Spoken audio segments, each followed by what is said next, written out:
Dagaalka u dhexeeya Iiraan iyo Israa'iil waa mid ka mid ah caqabadaha ugu waaweyn ee ka taagan Bariga Dhexe. Iska horimaadkan wuxuu soo maray marxalado kala duwan, laga soo bilaabo xulafo dhow ilaa cadow ishor fadhiya. Marka hore, ku soo dhawaada milicsi isha xogaha dahsoon. Haddii aad nagu cusub tahay, nagu soo biir, like saar muuqaalka, gambaleelkana furo si muuqaalada xiga ay ku soo gaaraan si dhaqso leh.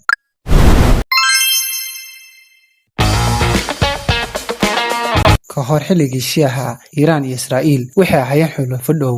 Iiraan waxay ka mid ahayd dalkii labaad ee Muslim ah ee aqoonsaday jiritaanka Israa'iil kadib kacaankii markuu dhacay sanadku markuu ahaa 1979. waxaa dhacay xukunkii Shiica waxaana dalka la wareegay kacaanka Islaamiga ah. Markuu qabsaday talada, kacaanku waxa uu jaray xiriirkii u dhexeeyay Israa'iil iyo Iiraan, waxaana uu bixiyay Israa'iil shaydaanka yar isagoo ku dooday inay tahay dhul la haysto.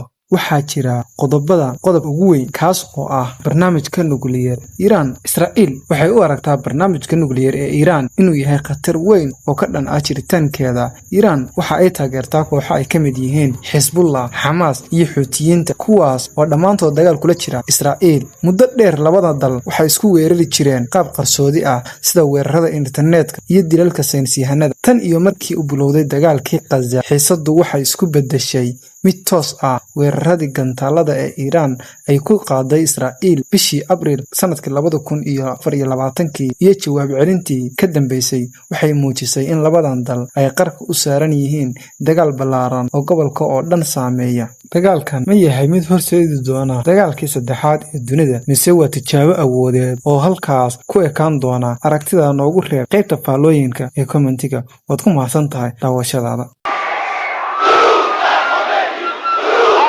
God.